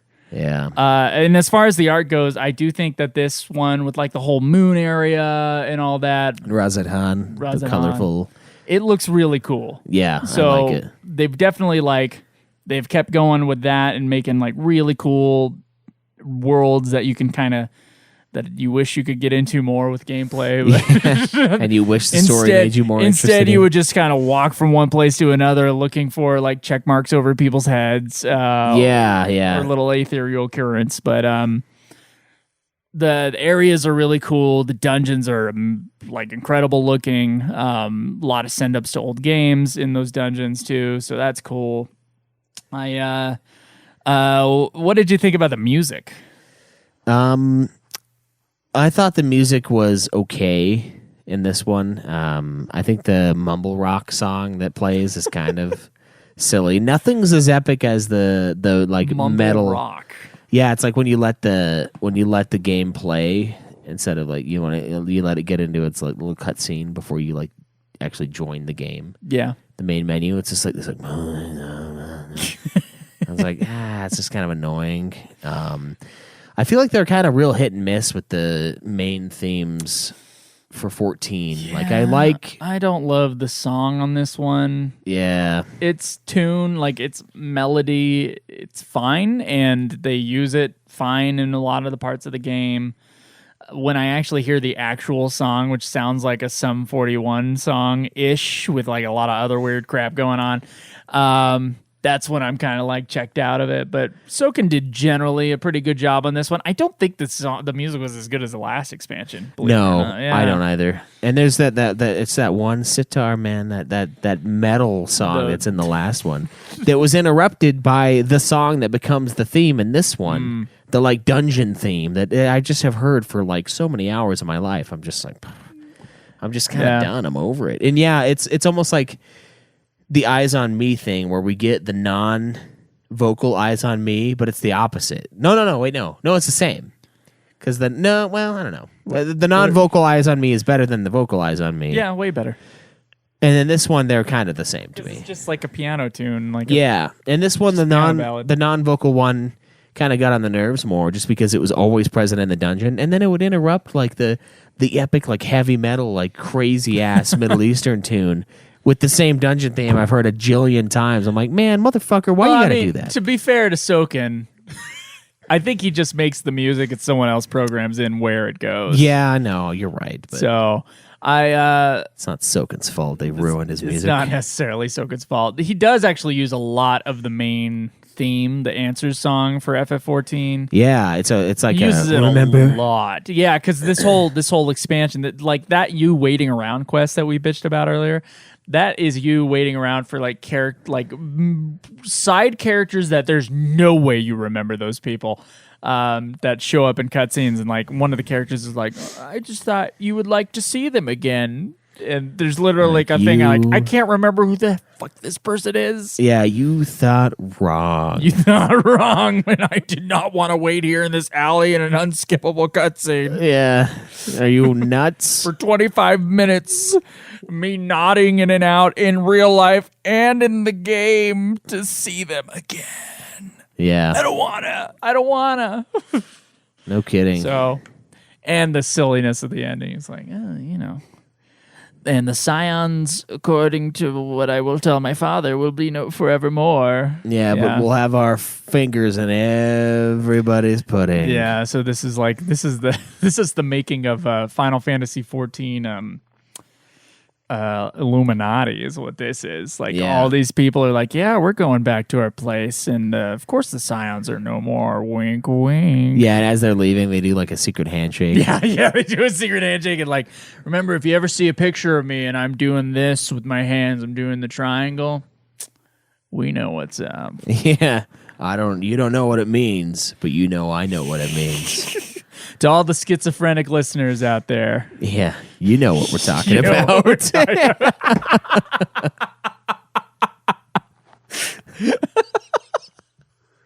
Oh, man. Oh, fucking man. A, seriously, though.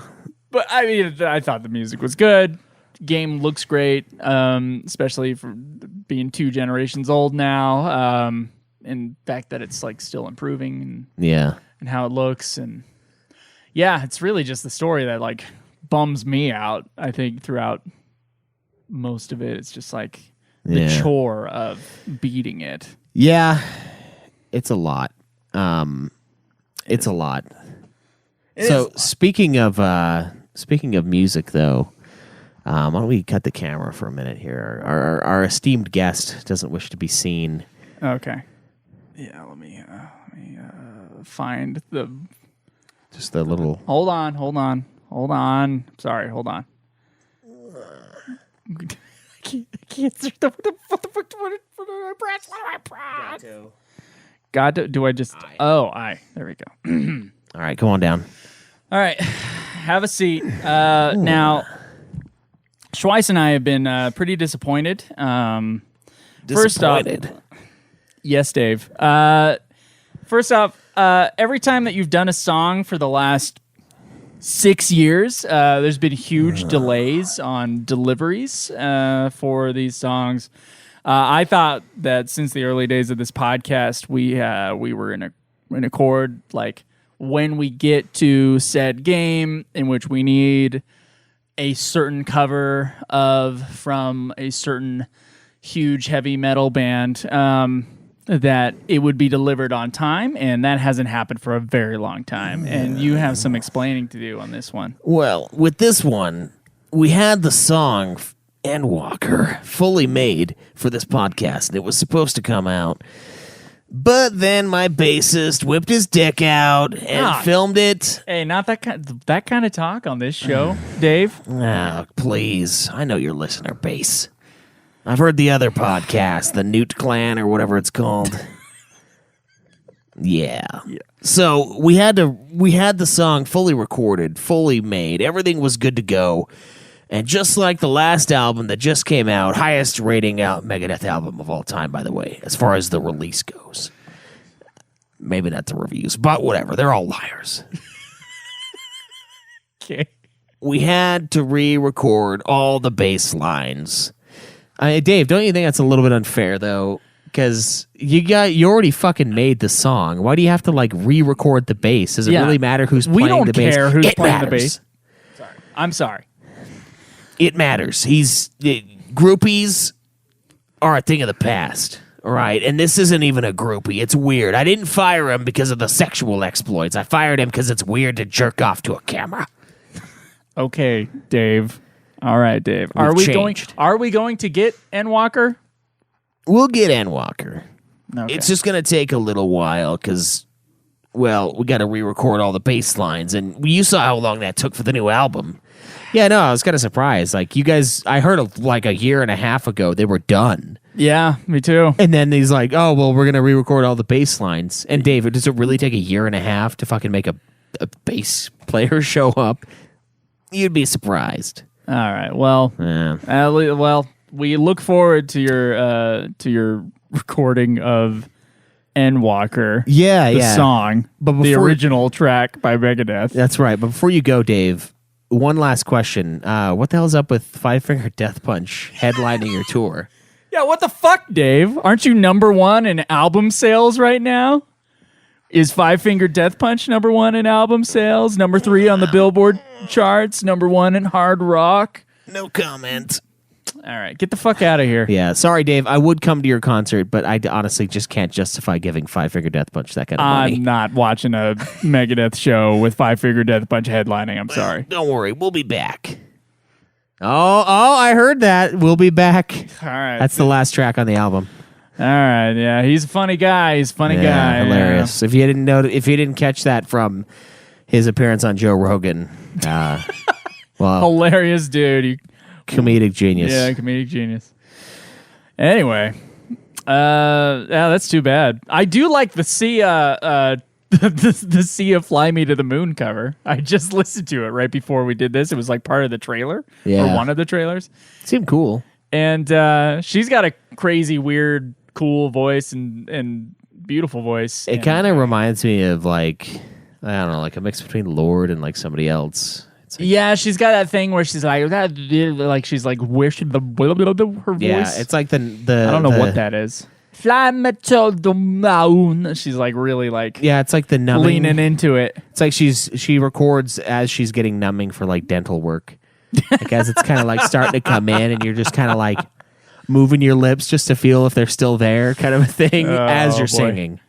I really it's interesting. I like her voice. Yeah, it's not bad. It's not. And that song, I used to not like that song. Oh my gosh, there's a naked kid. Hey. Go upstairs and Go upstairs, buddy. Why is he naked? I don't know. I don't know. Do you want that on camera?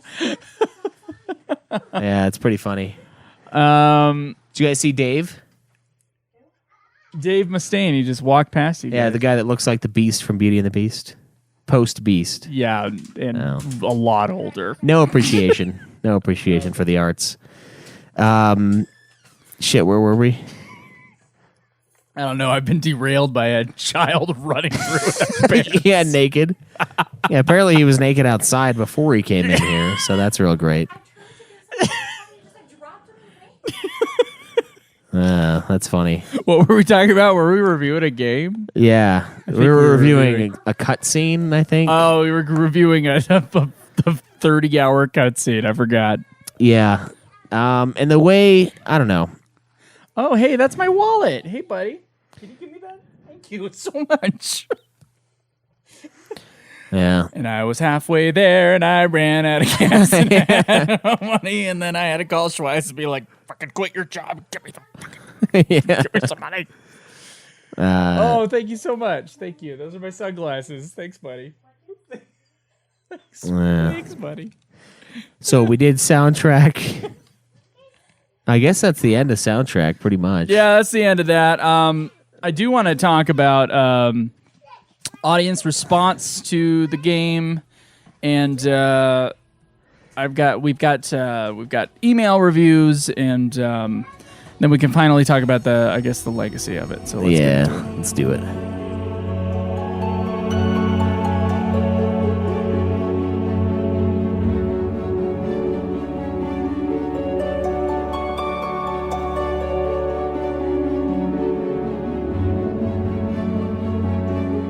All right, so our first review comes from, and I kid you not, I'm reading this. Someone did not want to give us their real email or like a name or anything like that. This person is named Endwalker Review, and their email address, in case you want to send them something, because I'm sure it doesn't matter. Endwalker Review FF14, Roman numerals, of course, at gmail.com.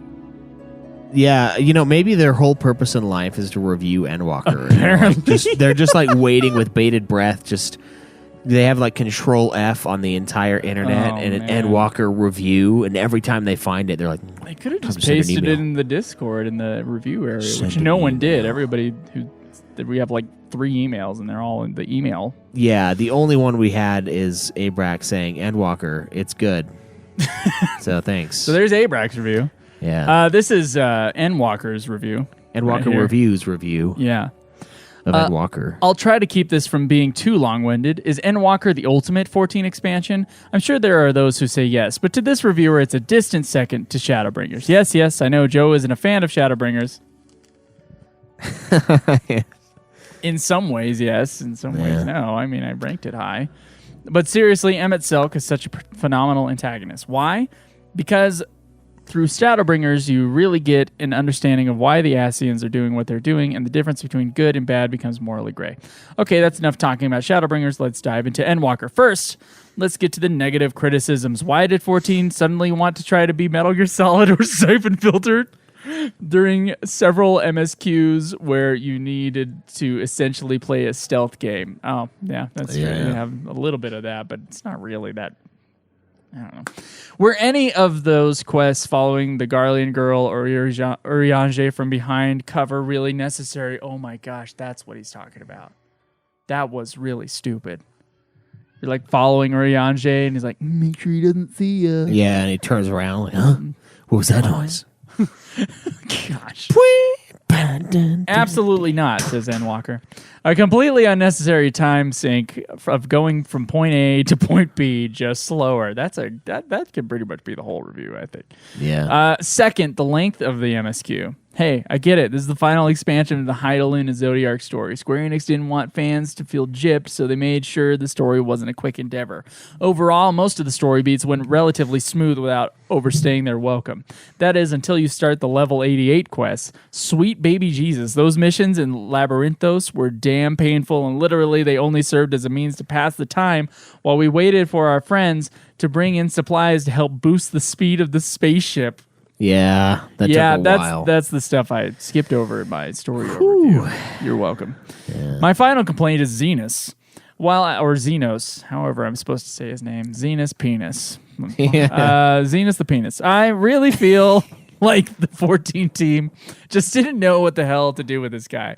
It wasn't like that final encounter was anything challenging or super worth the wait. Although I will say I actually saw someone on Twitch lose to completely lose the final fight of Xenos. I died on the final fight of Xenos. Yeah, you could die. You can die. You just have. I think you have like a certain amount of resurrects that you can do. It's either a certain amount of resurrects or you have to do a certain amount of damage within a certain amount of time. Yeah, I'm not sure which. Yeah, but you can lose. He said. They say not sure how, as I'm sure a Down syndrome chimpanzee could mash buttons well enough to win. I mean, if you're a DPS that's not a mage, yeah. FYI, this review is being written just as you guys cleared the level 85 dungeon. Hence, I haven't seen if you cleared Xenos on the first try. And since I don't ever see Joe's stream on Twitch, I haven't streamed in a while. I'll have to take his word that he won on the first try, too. I did not. I'm telling you right now. I mean, Krunital isn't there to cover his ass for that. Anyway, the writing team should really have just let the Xenos stay dead at the end of Stormblood. I agree. It was a satisfying conclusion where he takes his own life after finally losing his greatest battle. You could do that, or you could give him this kind of an ending. Yeah. Where he loses to you, and then he's like, but you are my opposite in everything in the world. Now I must fistfight you. Now let's get to the positives. The story. As I said earlier, it's a distant second for me, but it's still pretty good for someone who has been playing this game ever since 1.0. Watching Quintus Van Cena commit suicide rather than joining the Alliance. I don't know. That's the guy in the very beginning, the general who is part of the Garlemald, who like shoots himself in the head and dies because he doesn't want to join his enemies. God, there's a lot of stuff I'm forgetting. Yeah, there's a lot in this expansion. I was not expecting that. The twist in the second half with Madeon being the final bad was great. Granted, the ending was a bit anime with its cheesiness, but it's a Japanese game, so I'll forgive it that. Why? Why are you forgiving it that? No forgiveness. There's great Japanese media. This is not it. Sorry. Within the story, I will also give credit for the extra mile in making the cutscenes unique to the player's experience, meaning demanding on whether you did a certain side content dictated certain dialogue you receive, plus who shows up in the cutscenes. Not to mention, there's even specific dialogue depending on your race. I didn't know any of that. That's interesting. Yeah. I'm sure it matters to all the players. Another positive has to be the music again. Soken is a fucking legend when it comes to composition. Seriously, how does the guy do it? Especially considering he wrote some of the music while battling cancer. Footfalls and Flow, fantastic songs. Third positive has to be the comedy the writing team were able to add into the MSQ. Thancred's reaction to Lopris, which is the player's reaction to Lopris, I will add. Yeah. Uriange's first encounter with Puddingway. The father, I just wanted to blow my brains out during every single cutscene with those hamsters. The father watching his son turn into a blasphemy and then getting crushed to death while all crying out to daddy. And finally watching the mother get her neck snapped while her baby almost drowns. Call me old-fashioned, but I like my comedy much like A4's wife. Dark. Wow. I did not write this. I am reading this. Okay, well, shit. Finally, the dungeons. This expansion had to be the best story dungeons out of every expansion. Yeah. While the story of Shadowbringers can't be touched, these story dungeons were trash. Has to be the best story dungeon? The story dungeons were trash? I'm confused. I don't know. Keep going. These dungeons at least added a minor level of difficulty during the first run-through. Actually, let's go a bit further. Not only were the dungeons great this expansion, but the trials were phenomenal as well. I think the trash part might have been a typo. Yeah. Okay. They were not complete cakewalks like some of the other trials in previous expansions, not to mention that you could technically fight Heidelin with just NPCs as an awesome surprise. This further shows that Square Enix is very much making the main story completely solo-friendly. After all, this is not an MMORPG, it's an RPG MMO. If I had to give it a score, I'll give it a 4 out of 5. So, No. generally positive review from Endwalker Review. It's a massively single-player online role-playing game. Get it right. Massively MSP RPG. Yeah, MSP ORPG. MSP ORPG. All right, so I have one here from Brulo. It's titled FF14 Endwalker Review. Oh, original. Hi, guys. Here's my review for Endwalker. I went into Endwalker with high expectations given the rave reviews and the anecdotes of a tear-jerking story to finish out the Asian arc of 14. The ass arc The of 14. asinine arc. I finished the expansion severely disappointed, to say the least. The music and combat are still top-notch, and the breadth of the 14 soundtrack is probably my favorite in all of the 14 FF series. That is where the positives end for Endwalker. The new areas are bland and uninspired and seem to only exist in order to meet the expectations of a new expansion. The story is fucking stupid. We had years of build-up of the Asians' world being destroyed by the Sundering and half of their race wiped out, which they strove to scheme undone. Now we get a boss swap at the edge of the universe for a stupid bird that feeds off of despair, a flower that ends up playing no role, and Xenos for some reason no one knows. Also, everyone dies, but obviously comes back to life 5 seconds later because it's 14. Hey, at least they didn't pretend they were asleep this time. The best part about the Endwalker story was Elpis and seeing the Asians living in an unsundered world. More of that could have been an actual compelling story. The storytelling is so drawn out at this point that I physically cringe when I see a person nod in real life. I'm not even interested.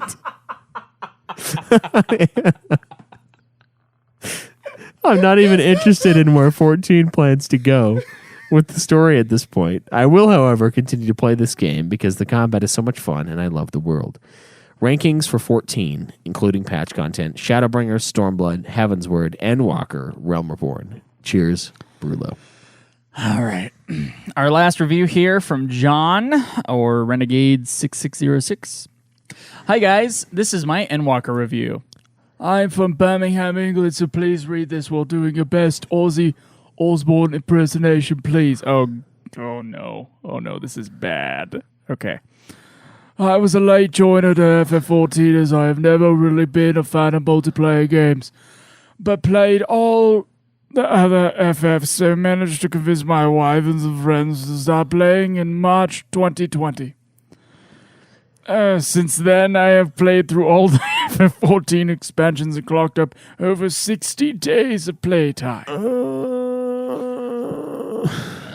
While I loved Shadowbringers, I felt Endwalker was a noticeable step down. Story. What I remember most about all the stories, all the fucking cutscenes. I've been a real apologist for 14 and the other expansions, telling my friends, don't skip them, they build the lore and characters. This is the closest I have come to skipping them. I really stopped giving a shit around the time we met Meteon. However, it does nicely tie together lots of the previous expansions and has some tear-jerker moments, especially at the end. Until it all revealed as a FF4 death fake-out circle jerk. Lame. Also, I never liked Xenos. He is annoying and one-dimensional. They should have killed him off years ago. They tried. Gameplay. Great. Loved the dungeons and thought the trials were brutal in a good way. Getting much closer to extreme content, which is a welcome challenge. My only criticism is that some of the fan base. We finished the story about 4 months after release and had some toxic players calling us out for not knowing the mechanics when it was clearly our first time. Twat. Design. Loved some of the maps. We actually ran into a little bit of that. Love some of the maps, especially the moon and the final zone. That is when I rage quit last week. Yeah. It's just like people left us. And it tells you when it's the first time they've done this dungeon. Yeah. Like someone here is new. It'll tell them that. design. Love some of the maps, especially the moon and the final zone. They were amazing. I just wish the game would give you some quests to do when you have unlocked flying. It is basically, oh, you can fly, good for you. We will never return here again. Pretty much. Yeah, that's why I don't even bother with it. The 3 trial designs were brilliant. The final boss was a great, epic FF final boss design. Music, consistently good, just did not stick in my mind quite as much as Shadowbringers music. Although the one song from Shadowbringers that sticks in my mind right now is that weird wailing song in the fall zone that is probably a good thing. Legacy, meh. It's a nice, neat ending, but is mostly forgettable. I am excited to see where they go next, though. The setup in patch 6.1 was very interesting. Their ranking is as follows. Shadowbringers, The Legend Returns, Dragonsaw War, Heaven's Word, ARR patches, Endwalker, Shadowbringer patches, Stormblood, A Realm Reborn, FF14 1.0 cutscenes. Yes, I watched them. Cheers, guys. Thanks for all the great content. Thank you, John. Renegade 6606. For your review. Yeah, the legacy of this thing is that everybody freaking loves it, who's like really invested in 14. But obviously we had a couple people who agreed with us that the cutscenes are redonkulously long and need to die. The Metacritic on this game, by the way, is a 92 out of 100 for the PC and a 90 out of 100 for the PS5. 92? That's almost the highest. I think that might be the highest. No, I think FF12 and those are all 93s. Oh, okay. Good. Yeah. No shit. I think FF9 is the highest rated. It's like a 94 or something. Yeah. So that's the legacy of this game. I might have to dig in to find our previous rankings, but I have a feeling I'll just put it on the top. See if you can find it on my write-up from last time. Well, I was trying to find the write-up, and I couldn't find the write-up, bruh. I don't know what you right call now you're in the write-up. The Newt. Yeah, I was in the UFF one. So I got Shadowbringer thoughts. Yeah, click that. Which I opened today when I was... Let's see, we're looking in our shared Google Drive. Nata. No, there's no rankings written there. I just don't know what you called the post Shadowbringers content in terms of maybe go to the Geekdom one. Okay. Let's find out what our rankings were and we'll rank the game. All right.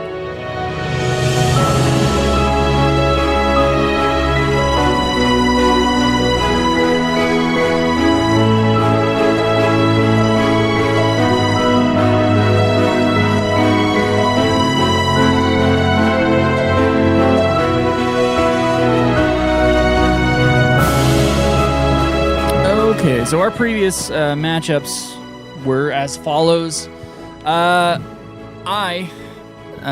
ranked Shadowbringers number 1, Stormblood number 2, Dragonsong War, Realm Reborn 2.55 content, Heaven's Word, post Shadowbringers content, ARR, so the original Realm Reborn, the Legend Returns section, and then the 1.0 cutscenes is the worst. Yeah, and for me, it was Shadowbringers, Stormblood, Legend Returns, Dragonsong War, Realm Reborn 2.55, Heaven's Word, post Shadowbringers content, ARR, and 1.0 cutscenes. So, now I initially was thinking I would put this on the top because the plot I was like on the ride for. I don't think, unlike in Shadowbringers, there were lulls here and there, but there wasn't like a giant lull in the middle like in Shadowbringers. And so I was just kind of like going to put it on the top. But then another part of me is like, well, if I'm really ranking these things, what was my actual enjoyment of this? And it's like, well, it had twice the amount of cutscenes as any previous expansion. And I was annoyed and I was unhappy playing it. Yeah. And so I think that's going to factor into my decisions a little bit here. I do think I probably had more fun on Endwalker. than I did on Heaven's Word. Okay. But I don't know. This is just my subjective based upon old memories of years ago. I do think the plot is better than most of them. I was mostly involved, like as I said. Shadowbringers is kind of a simpler plot, but I was bored in the middle. But I was enjoying the game more when I played Shadowbringers, so I'm going to bring Endwalker quite a bit down. I think Shadowbringers is the best. Then I'm going to say Stormblood, Dragonsong War, Realm Reborn 2.5 fine content, then Endwalker. Above Heaven's Word, which was like a big disappointment, and then that's above the post Shadowbringers content where I felt peak misery. Yeah. ARR, then the Legend Returns, and then the 1.0 cutscenes, which was the worst misery of all, but short. Yeah.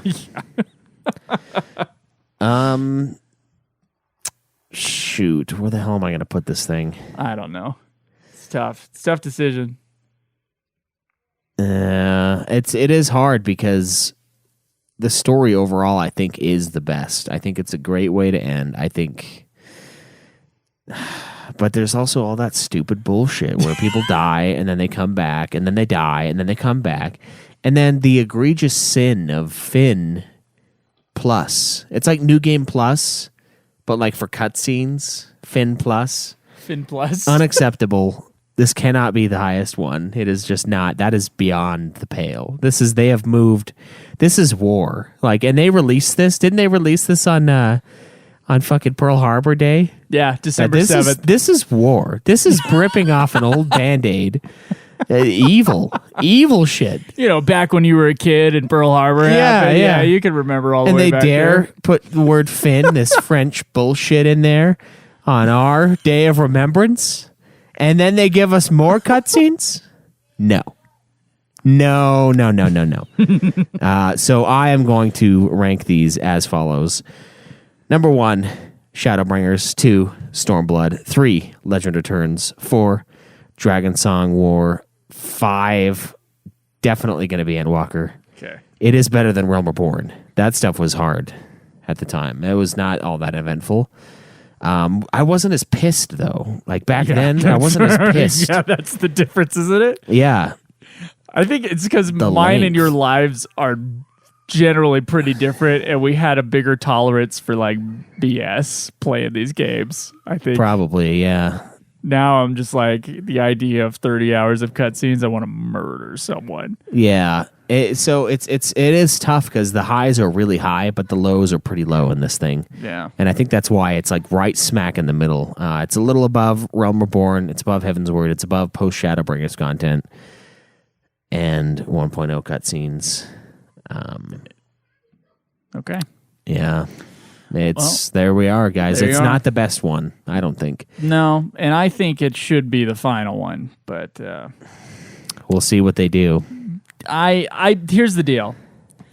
They called it the final one of the story that was set up from the original Realm Reborn, which is the game that we are playing. We are playing Final Fantasy XIV, A Realm Reborn. That's kind of how I'm seeing it. I don't know if you're seeing it that way, but it's kind of like, well, if this is their end and then everything after this is bonus, then I'm kind of cool with just like calling this the end of 14 for us in our show. And if we want to go do the other stuff when it comes out, like we feel excited about it, if people say that it's shorter and self-contained and has way more gameplay content, then jumping into a future Final Fantasy XIV expansion or add-on, which they'll eventually start doing, that makes sense. But if this is actually the story where this is A Realm Reborn and this is the actual like full-on end of it, and we are not having a good time when we're playing this game anymore, I think this is a perfectly acceptable place to stop. Yeah. And it was either that or level 99, which would be the next expansion. So that's where I'm kind of at. Yeah, we'll talk. I've been trying to talk to you for weeks. I don't know how I feel yet. We'll see what they do in the future. I know we were talking about doing the patches in between games. I don't know how much content there's going to be there for a full review. Probably like 8 or 10 hours of each content. I mean, that will, like, for the 14 fans, that will let us like delve in a little bit more deeply to each little chunk. Yeah, to each little chunk. Yeah. I mean, like this would be.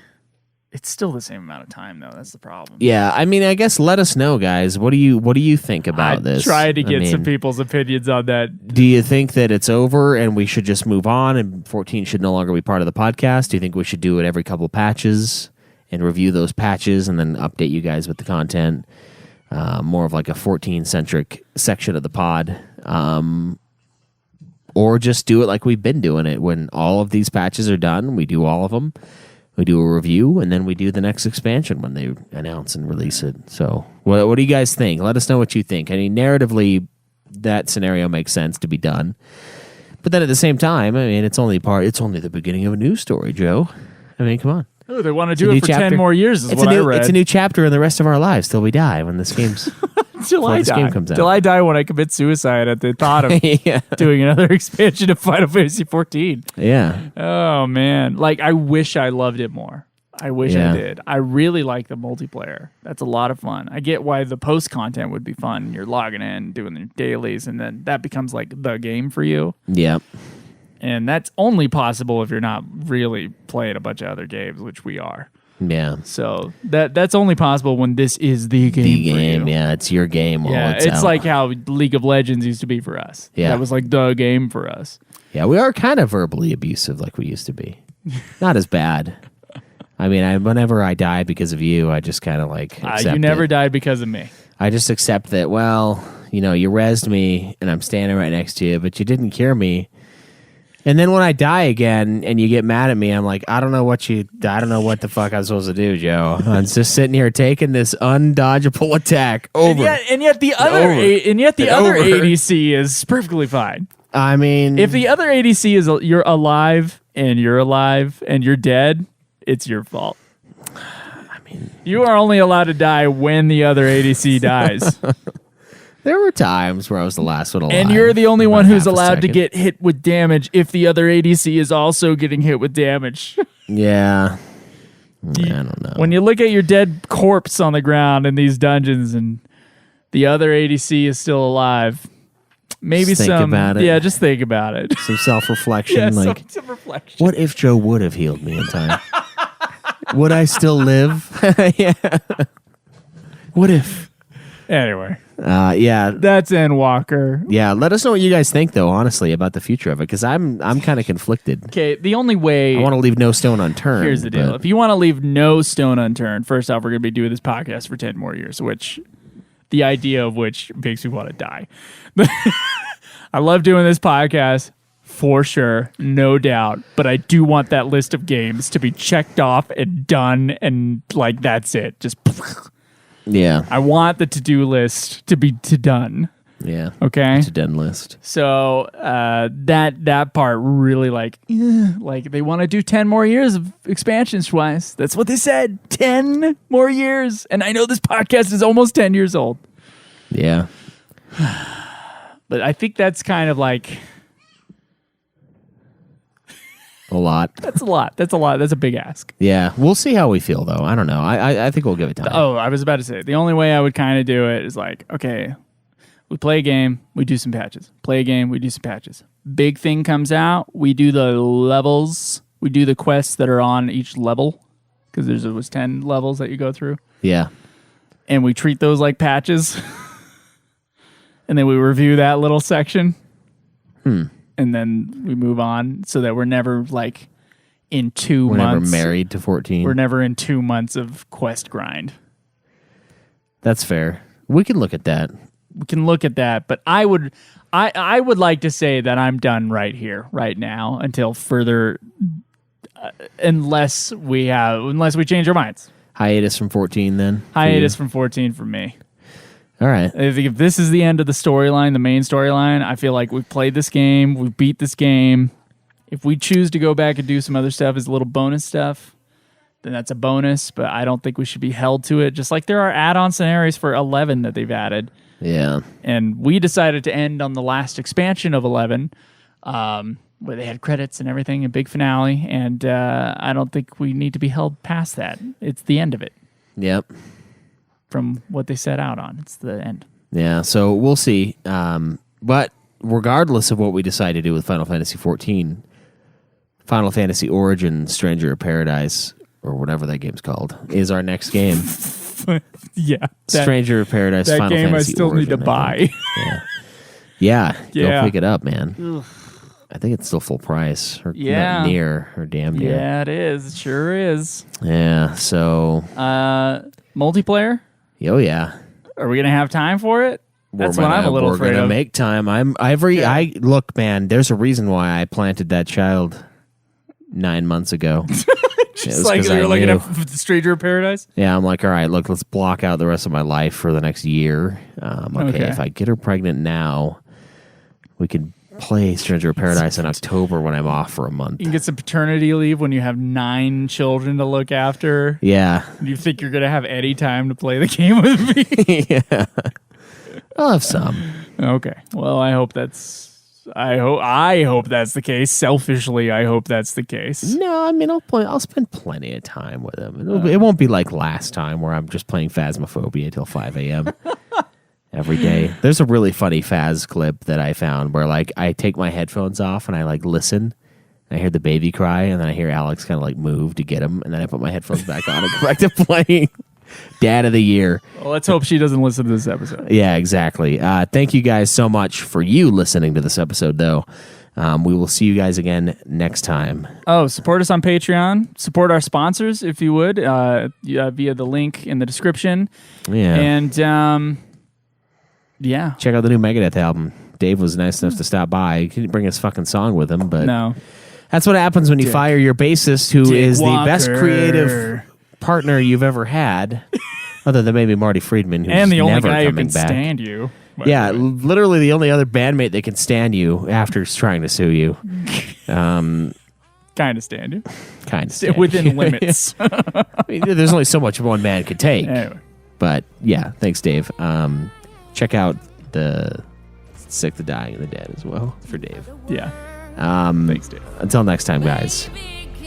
Enjoy the grind.